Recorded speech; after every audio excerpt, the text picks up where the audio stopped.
संसार तब तक ही रस में लगता है जब तक ये रस ना मिला हो।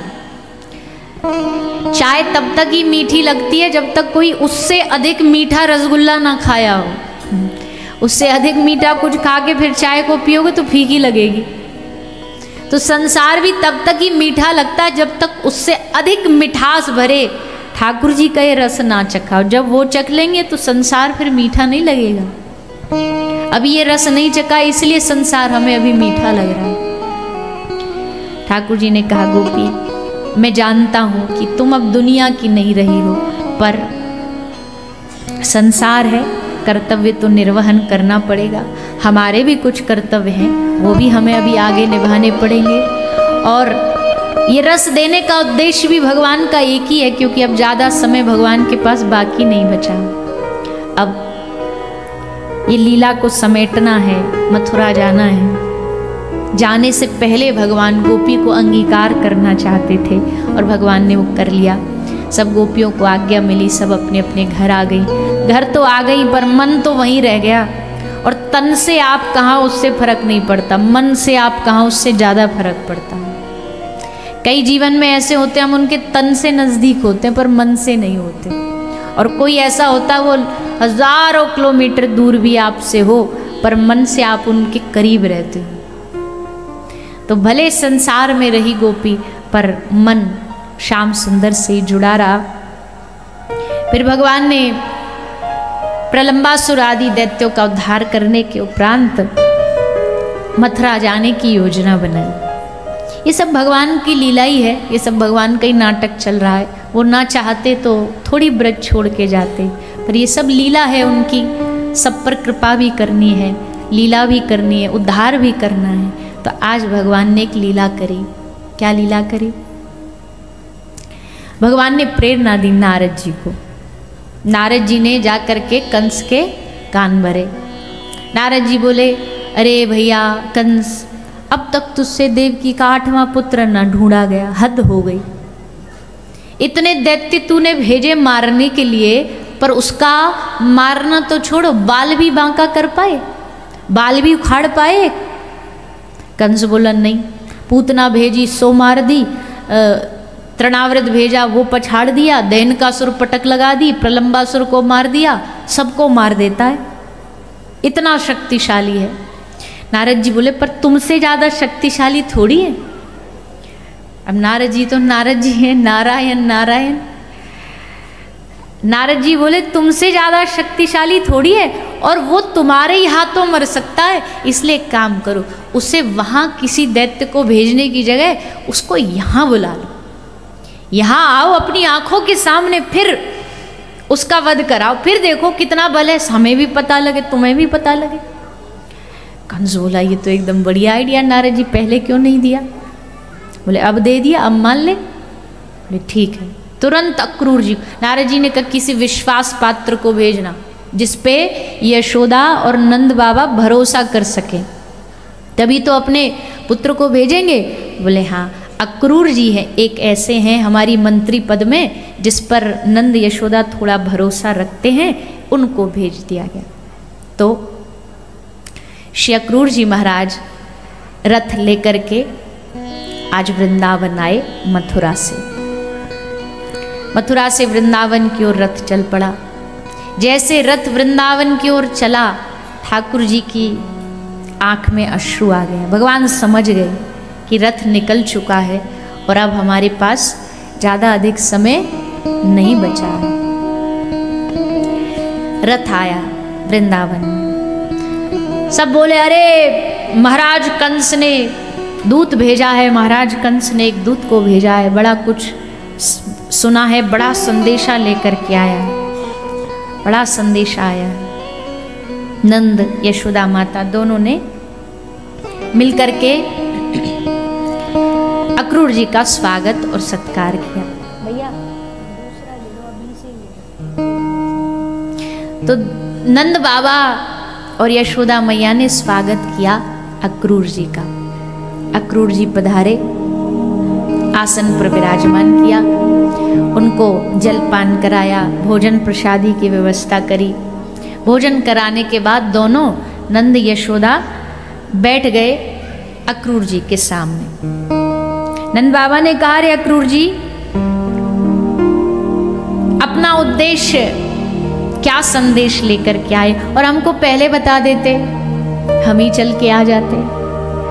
अक्रूर जी ने कहा, बाबा कुछ काम ही इस प्रकार था कि हमारे आए बगैर तो काम चलता नहीं, इसलिए हमें ही आना पड़ा। तो क्या संदेश है? बोले संदेश नहीं, हम एक वाहक बन करके आए हैं। महाराज कंस एक यज्ञ कर रहे हैं। आज तक बड़े यज्ञ किए उन्होंने, पर आज वो एक ऐसा यज्ञ करने जा रहे हैं जिसमें पूरे विश्व भर के बड़े बड़े योद्धाओं को बुलाया जा रहा है। नंद बाबा बोले, अच्छा, लेकिन उस उत्सव में हमारा क्या काम? अक्रूर जी ने कहा कि महाराज आपके लिए नहीं, न्योता आया है आपके दोनों पुत्र कृष्ण और बलराम के लिए। नंद बाबा हंसे। नंद बाबा बोले, हमारा कन्हैया, हमारा दाऊ ये कोई योद्धा थोड़ी है, योद्धाओं के लिए उत्सव रखा है तो योद्धाओं को बुलाओ। अक्रूर जी बोले, योद्धा से कम भी नहीं है। सुना है 6 दिन के ने पूतना मार दी, अघासुर मार दिया। महाराज कंस देखना चाहते हैं इनका पराक्रम, इनका बल देखना चाहते हैं। पर नंद बाबा तो जानते हैं कंस की क्रूरता, कंस की नजर, कंस की दृष्टि कैसी है। नंद बाबा भली भांति परिचित हैं। इसने अगर ये उत्सव रखा है और कृष्ण बलराम को बुला रहा, मतलब कुछ तो इसके मन में चल रहा है, दिमाग में चल रहा है। ये सब बातें हो रही थी और वहीं पे मैया यशोदा खड़ी थी। मैया यशोदा ने जैसे देखा कि ये कृष्ण और बलराम को साथ में ले जाने आया है, सुन करके मैया वहीं जमीन पर बैठ गई, चुपचाप बैठ करके सुन रही थी। और फिर उठ करके हिम्मत करके कृष्ण के समीप गई, जा करके तुरंत अपने हाथों से माखन निकाला। क्यों माखन निकाला? बोले कल कृष्ण जा रहा है तो आज उसको अपने हाथ से माखन निकाल करके खिलाऊंगी। और अक्रूर जी कह रहे हैं कि कृष्ण 2 दिन के लिए हमारे संग जा रहा है, 2 दिन बाद उत्सव जैसे ही खत्म होगा तो हम उसे वापस भेज देंगे। पर यशोदा मैया जानती है कि 2 दिन की बात नहीं है। ये माता यशोदा जानती है कि ये मेरा और कृष्ण का अंतिम मिलन है, इसलिए माखन निकाल करके अपने हाथों से कन्हैया को खिला रही है। ठाकुर जी कह रहे, मैया आज तू कछु चुप चुप सी लग रही है, का है गयो? मैया बोली, लाला मथुरा से अक्रूर आया, तुझे पता है? ठाकुर जी बोले, हाँ पतो है। किस लिए आया ये पता है? हाँ ये भी पतो है। मैया मुझको लेने आयो है? मैया बोली, हाँ तुमको लेने आया है। ठाकुर जी बोले, मैया हमको बड़ो चाव चढ़ो है कि हम जाएंगे परसों और नया शहर देखेंगे, मथुरा देख करके आएंगे। हम तो कभी आप ब्रज से बाहर ही नहीं गए, हमेशा यही ब्रज में पड़े रहे। अब पहली बार ब्रज से बाहर कई शहर में जाके मथुरा को इतना नाम सुनो है, मथुरा जाएंगे, मैया मथुरा देख के आऊँगो। यशोदा मैया बोली, लाला मथुरा देख के तो आ जाएगो, पर तू वापस लौट के आएगो ना? ठाकुर जी बोले, मैया काय को ना आऊँगो? अरे 3 दिन को उत्सव है, 3 दिन को उत्सव करके वापस आ जाऊँगो। पर मैया एक बार मेरी भी इच्छा है, मैंने जाके शहर को नज़ारों भी देख लूँ। और मैया तू ही तो कहे कि आगे जाके तो को ब्रज को राजा बनाऊंगी, पूरे ब्रजमंडल को राजा बनाऊंगी। अब ब्रज को राजा का ऐसे ही बन जाऊंगा मैं, मुँह में लखन तो कुछ है नहीं राजा बनने जैसे। अब राजन के बीच में जाऊंगो तो नेका दुनते कछु सीखूंगो राजा बनने के गुण, या ब्रज में रहते रहते तो मुँह में कोई गुण नहीं आए, वह चोरी कर भी आई है। और मैया तू चिंता काय को कर रही, मैं परसों वापस आ जाऊंगी। ठाकुर जी खूब सांत्वना देते हैं यशोदा मैया को, पर ठाकुर जी भी जानते हैं कि ये हमारी सब बातें हैं, लीला करने के लिए तो हमें ये हमारा अंतिम मिलन है ब्रज का। महाराज पूरी रात्रि ब्रज की गैया, ब्रज के पशु, ब्रज के पक्षी सब नंद भवन में आंगन में खड़े हो गए। पूरी रात खड़े रहे बाहर। क्यों? सबका हृदय जानता है कि आज अंतिम रात है। अपने कन्हैया को हम जितना जी भर के निहार सकते निहार लें, उसके बाद फिर देखने मिलेगा कि नहीं मिलेगा। पूरी रात्रि ब्रज की गैया नंद द्वारे पर खड़ी खड़ी अश्रु बहाती रही, ये सोच करके कि कन्हैया चला जाएगा तो फिर हमारा ध्यान कौन रखेगा, हमसे कौन पूछने आएगा। हर दिन सुबह उठते ही उठते पहला नियम हमसे पूछने कन्हैया आते, मैया तू ठीक है? गौ माता का ध्यान, मेरा ध्यान रखते, मेरे बछड़ों का ध्यान रखते। सामने खड़ी होकर के गाय रंभा रही है। मोर, आज मयूर की आंखों से झरझर अश्रु बह रहे हैं। हमको जिन्होंने अपने अंग में सबसे उच्च स्थान दिया, हमको अपने माथे पर बिठाया, वो श्याम सुंदर अगर चले गए ये ब्रज छोड़ के तो हम कैसे जिएंगे। शुक, पिक, मयूर, कोयल, अरे ब्रज को तो कृष्ण दर्शन की ऐसी आदत बन गई थी कि ब्रज की कोयल भी कुहू कू कहना भूल गई थी। वो भी कुहू कू छोड़ करके कृष्ण कृष्ण बोलना सीख गई। सुबह ब्रज के मयूर मोर भी सबकी सुबह तभी होती थी। ब्रज में सूरज निकलने से सुबह नहीं होती थी, ब्रज की सुबह तब होती थी जब कृष्ण का चेहरा देख लेते थे। या अब ब्रज में सुबह हो गई, अब प्रातःकाल हो गया। शुक पिक मोर बाहर खड़े खड़े, वृक्षों, पूरा वृंदावन के जितने पक्षी हैं सब अपना अपना आशियाना छोड़ के आज नंद भवन में डेरा डाल लिया सबने। यशोदा मैया कहती है नंद बाबा से, मेहर देखो तो आज इतना हल्ला क्यों हो रहा है, ये बाहर क्या मेला लगा है। ग्वाला बाहर खड़े हैं। क्यों? कन्हैया जैसे ही तैयार होगो हम वहां को हाथ पकड़ के जबरदस्ती खींच लेंगे, कन्हैया को जावे ना देंगे। गोपियां खड़ी हैं। किसी ने जाकर के वृषभानपुर में बरसाने में श्री किशोरी जी को बताया। गोपियों की हिम्मत नहीं हो रही श्री राधा रानी को कुछ बोलने की, क्योंकि बाकी सब तो विरह सहन कर सकते हैं, लेकिन ये किशोरी जी जो कोमलांगी हैं, एक क्षण का विरह भी इनके लिए युग के समान, वो प्रियतम से बिछो कैसे स्वीकार करेंगे। फिर भी हिम्मत करके सबने वृंदा देवी को मनाया। वृंदा को कहा तू जाके बता। वृंदा देवी आई, श्री किशोरी जी के सामने आकर के बोली, हे श्यामाजू नंद भवन चलोगी? श्री किशोरी जी बोली, मेरी मति तो बावरी है ही है, पर मुझे लगता है वृंदा तू तो एकदम ही बावरी हो गई। समय देखा है तूने?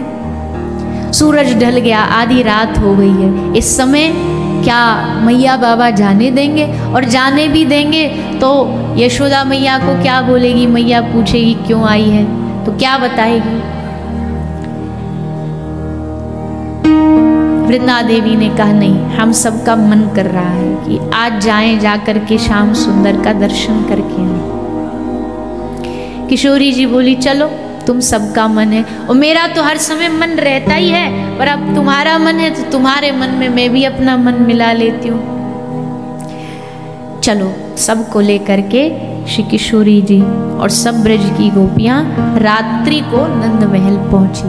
पर कैसे पहुंची? देखा रे यहाँ तो सारी भीड़ लगी हुई है, अंबार लगा हुआ। श्री राधा रानी ने कहा, रे सखियों ये क्या है यहाँ पर? ये सब इतनी भीड़ क्यों खड़ी हुई है? कौन है ये लोग? क्यों आए हैं ये लोग? सखियों ने कहा, रे श्री जी हम ही थोड़ी प्रेम करते हैं श्याम सुंदर से, बहुत चाहने वाले हैं उनके, सबका मन किया दर्शन का तो आ गए। चलो अंदर चलो। और सब सखियों को लेकर के श्री किशोरी जी भीतर आए। आकर के देखा सबकी आंखों में अश्रु हैं, पर ये सब रो क्यों रहे हैं?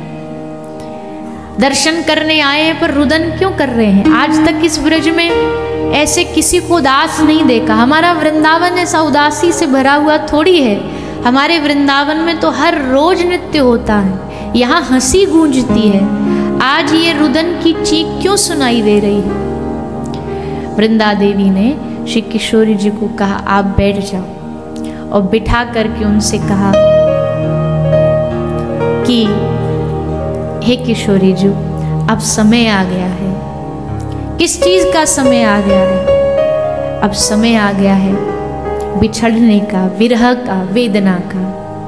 अरे किस बात का बिछड़ना वृंदा? तू कौन सी बात कर रही है? कैसी बात कर रही है? लगता है तेरी मति बोर आ गई, बावरी हो गई है तू। वृंदा कहती है हे किशोरी जी, श्याम सुंदर हम सबको छोड़ करके जा रहे हैं। किशोरी जी बोली कैसे? क्या मैं कोई सपना देख रही हूँ? कभी कभी ऐसा सपने में होता है मेरे साथ कि सपना आता है कि श्याम सुंदर से वियोग हो गया, वो हमें छोड़ करके चले गए। लग रहा अभी भी मैं कोई सपना देख रही हूँ। वृंदा देवी ने पकड़ के किशोरी जी के चरणों को पकड़ के कहा ये कोई सपना नहीं है। आज उस स्वप्न की हकीकत हम सबके सामने आई है कि श्याम सुंदर हमें छोड़ करके मथुरा जा रहे हैं। कोई उनसे पूछता है मथुरा क्यों जा रहे हैं, तो कहते हैं कि मेरे कर्तव्य का निर्वहन करने के लिए जा रहा हूं। जैसे किशोरी जी ने सुना और जब यकीन हुआ कि वो वास्तविकता में जा रहे हैं, तो बस सुन के वही मूर्छित होकर के जमीन पर गिर गई। सब सखियों ने किशोरी जी को संभाला, उठाया, जल पिलाया। मूर्छा तब भी दूर नहीं हुई। अंत में श्याम सुंदर के पास गई, कन्हैया को कहा हे श्याम सुंदर, हम सब के बस की बात नहीं है उनको संभालना, तुम जाओ और अपने जीवन की ये जो भी ये लीला है तुम जाकर के समझाओ। तब श्री श्याम सुंदर आए, उनकी खुशबू आई, सुगंध आई, तो आंखें खुली किशोरी जी की। आंखें खुली, देखा आंख खुलते ही श्री श्याम सुंदर उनके चरणों में बैठे हुए हैं। श्री किशोरी जी ने हाथ पकड़ा, रे प्रियतम ये तुम क्या कर रहे हो? तुम्हारा स्थान चरणों में नहीं है, तुमको तो मैं अपने पलकों पर बिठा के रखूं, यहाँ चरणों में क्यों बैठे हो? ठाकुर जी ने कहा हे किशोरी जी, अपराधी चरणों में ही बैठने के लायक होता है।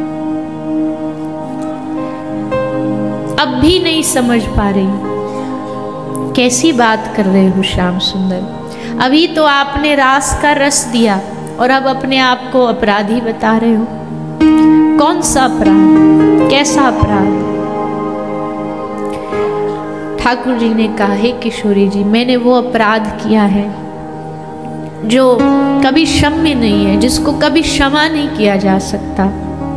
इसलिए आज मेरे पास ना तो इस ब्रज के और आपके प्रेम का ऋण उतारने का कोई मोल है, इसलिए मैं हार गया।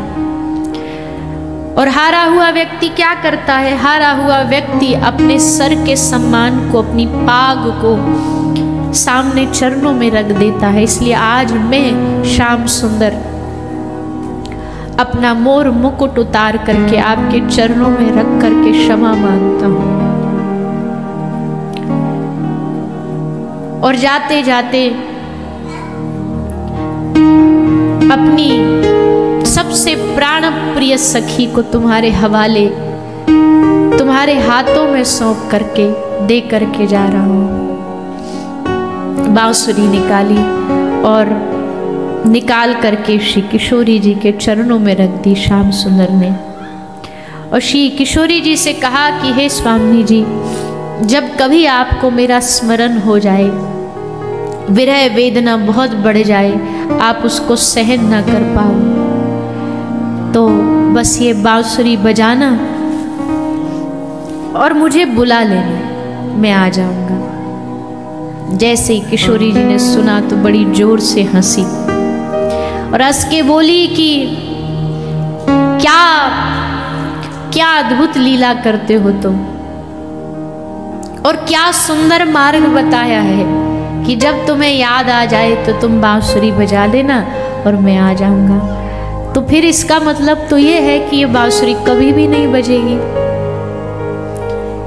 क्यों? क्योंकि तुम ही अपने शब्दों में कह रहे हो ना कि जब याद आ जाए तो बजा देना। याद तो उसको किया जाता है जिसको कभी भूला जाता हो। जो कभी भूला ही ना जा सके उसको उसकी याद का प्रश्न भी नहीं उठता। हमारे लिए तो आठों याम, हर पल, हर क्षण हमारे जीवन में केवल आप ही हो। लेकिन हाँ, तुम देके जा रहे हो तो इस बांसुरी को मैं अपने पास सुरक्षित रखूंगी और जब आओगे तो तुम्हें वापस लौटा दूंगी। ठाकुर जी ने श्री जी से कहा कि ये ब्रज मैं तुम्हारे हवाले छोड़ करके जा रहा हूं। आज से ये ब्रज के सुख की जिम्मेदारी है किशोरी जी, तुम्हारी है। यहाँ का ध्यान रखना, इस ब्रज का ध्यान रखना। और हाँ, एक बात और, चाहे एकांत में जाकर के कितने भी अश्रु बहा लेना, लेकिन कभी इन ब्रज के लोगों के सामने अपने अश्रु न गिरने देना, क्योंकि आप ही न संभलोगी तो ये ब्रज कैसे संभलेगा। इसलिए आपकी परम परम दायित्व बनता है इस ब्रज को संभालना। श्री जी कहती है, वारे प्रभु, एक तो ये अथाह विरह, ऐसा विरह जो अंदर से तोड़ दे, ऊपर से उसको व्यक्त करने का अवसर भी न देना। पर प्रियतम का कष्ट भी उसका प्रसाद है, उसके दिए गए अश्रु भी उसका आशीर्वाद है। इसलिए स्वीकार है हमें तुम्हारी शर्त। सुबह होते होते पूरा वृंदावन निष्प्राण हो गया। सुबह प्रातःकाल होते होते सूर्य उदय हुआ। ब्रजवासी यही मांगते रहे पूरी रात्रि सूर्य भगवान से, हे प्रभु तुम उदय मत होना, क्योंकि तुम अगर उदय हो गए तो हमारे जीवन का सूर्यास्त हो जाएगा, हमारे जीवन से कृष्ण सदा के लिए चला जाएगा। भगवान फिर भी सबको कहते जा रहे, अरे बाबरो, ऐसे रो रहे हो जैसे मैं कभी वापस ही नहीं आऊंगा। परसों तक की तो बात है, परसों लौट आऊंगा। सबको कह के वादा करके एक ही बात कह रहे, परसों लौट आऊंगा, परसों लौट आऊंगा। लेकिन सबका हृदय जानता है, क्योंकि ये सब भगवत परिकर ही हैं, सब जानते हैं कि ये सब बातें हैं। रथ तैयार हुआ, अक्रूर जी रथ पर बैठे, कृष्ण बलराम दोनों रथ पर बैठे। रथ चलना आरंभ हुआ। यशोदा मैया अपने कक्ष में मूर्छित होके पड़ी है। किसी ने बोला, मैया लाला जा रहा है, क्या अंतिम बार देखेगी नहीं? यशोदा मैया उठी, भागी, दौड़ी रथ की ओर भागते भागते, दौड़ते दौड़ते कन्हैया को आवाज आई, मैया पुकार रही थी, लाला लाला। उतरे श्याम सुंदर रथ से, अक्रूर को कहा, अक्रूर रथ रोक। अक्रूर ने रथ रोका, दौड़े दौड़े मैया के पास आए, मैया को गले से लगाया। मैया कहती है, लाला एक बात कहूं? हाँ। कल जब ये अक्रूर नंद बाबा से बात कर रहा था, मैं सुन रही थी, और सुनते सुनते मैंने सुना कि अक्रूर कह रहा था कि तू मेरा पुत्र नहीं है, तू देवकी का पुत्र है, तू वसुदेव का पुत्र है। पर पता नहीं तूने जन्म कहीं भी लिया हो, किसी भी गर्भ से लिया हो, पर कन्हैया मैंने तुझको प्रेम माँ की भांति किया।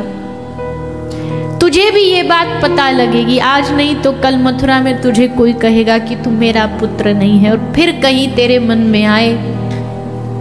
यही कारण था कि यशोदा मैया ने मुझे उखल से बांध दिया, डांटती थी। कहीं तू इस बात से क्रोध में आकर के मुझे भूल मत जाना। कन्हैया कहते, मैया तू कैसी बात करती है, चाहे सारा जगत कहे कि मैं तेरा पुत्र हूँ, नहीं हूँ, पर माँ मैं जानता हूँ मैं तेरा पुत्र हूँ और तू मेरी माँ है, तू मेरी मैया है। और मैया तू कहती है कि कहीं नाराज हो जाए, मैंने तुझे उखल से बांध दिया।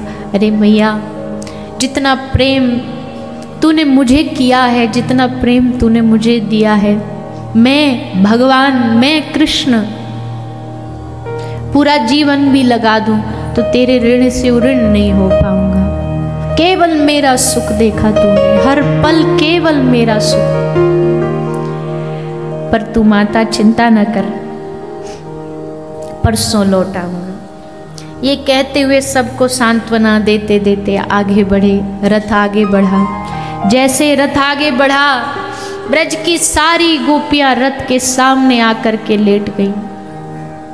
आज अगर ये रथ जाएगा तो ये शरीर के ऊपर से जाएगा, ये शरीर तो वैसे भी बचने वाला नहीं है। आज नहीं तो कल कृष्ण के विरह में प्राण तो छूटेंगे, तो आज छूट जाए। रथ के सामने आकर के लेट। अक्रूर कह रहे हैं रथ से सामने से हट जाओ, सामने से चली जाओ। गोपी कहती है इस ब्रज में बहुत क्रूर आए, बहुत दैत्य आए, पर वो भी हमारे कृष्ण को हमसे दूर न कर पाए। पर तेरा नाम अक्रूर किसने रखा? तू तो बड़ा भारी क्रूर है, तू हमारे कृष्ण को हमसे दूर लेकर के जा रहा है। ठाकुर जी कहते गोपियों को, हे गोपियों, हे गोपांगनाओं, ये अक्रूर की कोई दोष नहीं है, कोई गलती नहीं है। मुझे आगे की लीला करने के लिए ये करना ही पड़ेगा, आगे की लीला बढ़ाने के लिए मुझे जाना ही पड़ेगा। वो मेरा कर्तव्य है, वो मेरा धर्म है। गोपी कहती है ये धर्म हमारा मन चुराने से पहले तुमने क्यों नहीं बताया? रास में ले जाने से पहले हमें क्यों नहीं बताया कि मेरा धर्म है? लेकिन भगवान की इच्छा के आगे किसकी चली है?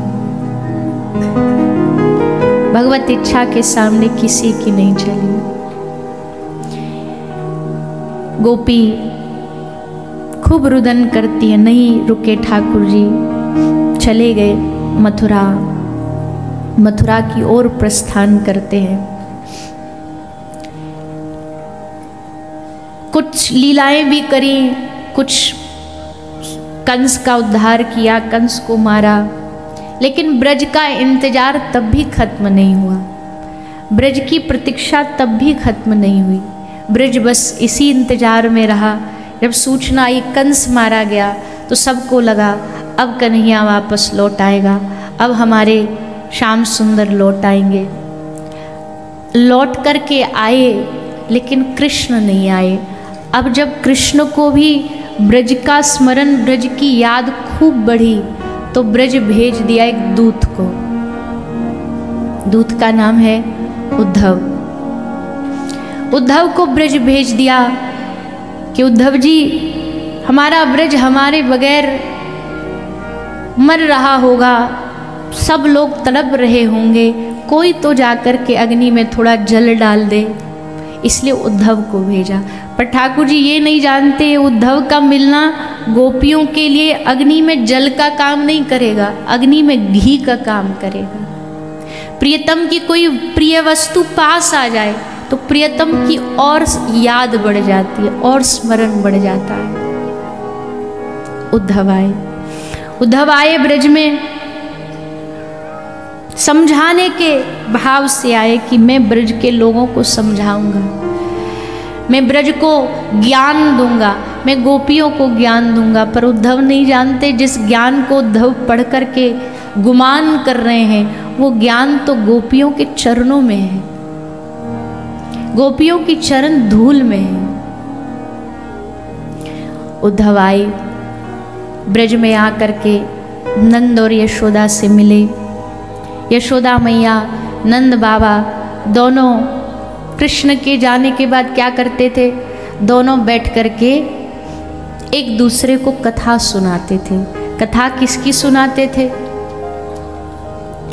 नंद बाबा कभी वक्ता बन जाते, यशोदा मैया श्रोता बन जाती और फिर कथा सुनाते हैं। अरे यशोदा तुझे याद है एक दिन कन्हैया ने ऐसा किया? यशोदा मैया कहती अरे हाँ आपको याद है, उस दिन गोपाष्टमी के दिन कन्हैया मचल गया, ये मैया मैं तो आज ही गैया चराने जाऊंगा। बैठे बैठे बस दोनों चर्चा करते। उद्धव जी ने पूछा नंद बाबा से कि बाबा आप या ब्रज के ग्वाल बाल आप सब क्या काम धंधा करते हो, क्या काम है आपका? नंद बाबा ने कहा उद्धव स्मरताम कृष्ण वीर्यानी, हमारा एक ही काम है, हम बस बैठ कर के कृष्ण को याद करते, यही काम है हमारा, और कोई कर्म नहीं है, कोई धर्म नहीं है, कोई हमारे पास साधन नहीं, बस हम बैठ के कृष्ण को याद करते हैं। फिर गए उद्धव जी गोपियों के पास। यमुना का तट है, यमुना के तट पर सारी गोपियां झुंड लगा करके बैठी हैं। उद्धव को देखा, एक गोपी बोली ये कृष्ण जैसा स्वरूप बना के कौन आ रहा है? उद्धव ने कहा मैं कृष्ण का मित्र हूं, मैं कृष्ण का सखा हूं। गोपियों ने व्यंग लिया, अच्छा तो कृष्ण को याद है हम अभी तक, उसे पता है अभी तक कि कोई है ब्रज में उनकी गोपियां, और आज याद भी आई तो खुद नहीं आया, अपना दूत भेज दिया, अपना सखा भेज दिया। पर चलो कोई तो आया, कोई तो भेजा, इसका मतलब है कि कृष्ण अभी हमें भूले नहीं है। इस बात से खुश होकर के गोपियां नाचने लगी, प्रसन्न हो गई। उद्धव जी ने कहा रे गोपी, भूलने का तो कोई प्रश्न ही नहीं है उठता, बल्कि क्या बताऊं मैं तुम्हें, जब तुम्हारा ब्रज का नाम आता है, वृंदावन का नाम आता है, गोपियों का नाम आता है, राधा रानी का नाम आता है, तो उनकी आंखों से झरझर आंसू बहने लगते हैं। गोपी ने जैसे सुना, उद्धव जी बढ़ा चढ़ा के बता रहे कि भगवान एक पल भी तुम्हारे बिना रोते हैं, उनकी आंखें भीगी रहती हैं, बड़े बेचैन रहते हैं तुम सबके बिना। जैसे उद्धव जी बोलते जा रहे हैं, श्री राधा रानी और सब गोपी बोली बस बस अब बंद कर दे। उद्धव तुझे क्या लग रहा है, तू हमें बताता जाएगा कि कृष्ण सुखी नहीं है, कृष्ण रो रहा है, कृष्ण परेशान है, तो क्या तुझे लगता है इससे हम खुश हो जाएंगी? क्या तुझे लगता है हमारा ऐसा प्रेम है कि हमको खुश आनंद आ जाएगा कि हाँ हमारे साथ साथ वो भी रो रहा है? ना ना उद्धव, अगर तू ये कहेगा ना कि नहीं कृष्ण बहुत सुखी है, कृष्ण खुश रहता, हंसता रहता है, तब हमें सुख मिलेगा उद्धव, तब हमें लगेगा हम प्रियतम के कम से कम सुख की भागी तो बन पाए। उद्धव तू प्रेम को समझ नहीं पाया। प्रेम का मतलब प्रियतम को दुख देना नहीं है, प्रेम का मतलब है उनके सुख में सुखी हो जाना। तभी अब बावरापन देखो गोपियों का, पागलपन देखो। एक गोपी रो रही है, दूसरी गोपी बोली अरे तू काय को रो रही है? बोली कृष्ण चले गए इसलिए रो रही हूं। चले गए? वो देखना सामने तो खड़े। अरे बावरी कहती है कृष्ण ब्रज छोड़ करके चले गए, ऐसा हो सकता है कि कन्हैया ब्रज छोड़ करके जाए? अरे उद्धव बताना इसको, देख वो सामने श्याम सुंदर खड़े खड़े बांसुरी बजा रहे हैं। अब उद्धव देख रहा है कौन सी बांसुरी, कौन से श्याम सुंदर, कोई नहीं है सामने। गोपी कहती अरे लगता है तेरी आंखों को तेरी आंखों की रोशनी चली गई है, तो तुझे इतना सामने खड़ा हुआ प्रीतम नहीं दिखाई दे रहा। अरे बावरी देख ध्यान से, प्रेम भरे नेत्रों से देख तो तुझे श्याम सुंदर दिखाई देंगे। दूसरी सखी बोली हाँ मुझे भी दिख रहे हैं। तीसरी बोली हाँ हाँ हाँ मुझे भी दर्शन हो रहा है। सारी गोपी खुशी से नाचने लगी, आहा श्याम सुंदर आ गए, श्याम सुंदर आ गए। सबरी गोपियों में मानो प्राण वापस लौट आए, सब खुश हो गई। तभी उद्धव बोला तुम कैसी बात कर रही हो, श्याम सुंदर मथुरा में है, मैं उन्होंने भेजा है मुझे। देखो ये उनकी बांसुरी, ये देखो ये उनकी माला, ये उनका पीतांबर, कृष्ण ने मुझे भेजा है। जैसे देखा फिर एकदम से याद आया, छोड़ करके चले गए प्रीतम। कैसे अब ये प्राण टिकेंगे, हर पल हर क्षण बारिश की बूंदें गिरती हैं तो गोपी को कृष्ण याद आता है। कोयल मोर जब कुहू कुहू कहते हैं, पपीहा जब अपनी आवाज निकालता है तो ठाकुर जी का स्मरण होता है। कमल के पुष्पों को देख करके गोपी को कमल नयन श्री ठाकुर जी का स्मरण होता है। और हर पल, एक पल में भूल जाती है कि वो चले गए, हर पल याद रहता है कि वो यही है, फिर याद आता है अगले पल में ना वो चले गए, फिर रुदन करते ठाकुर जी से प्रार्थना करती हैं।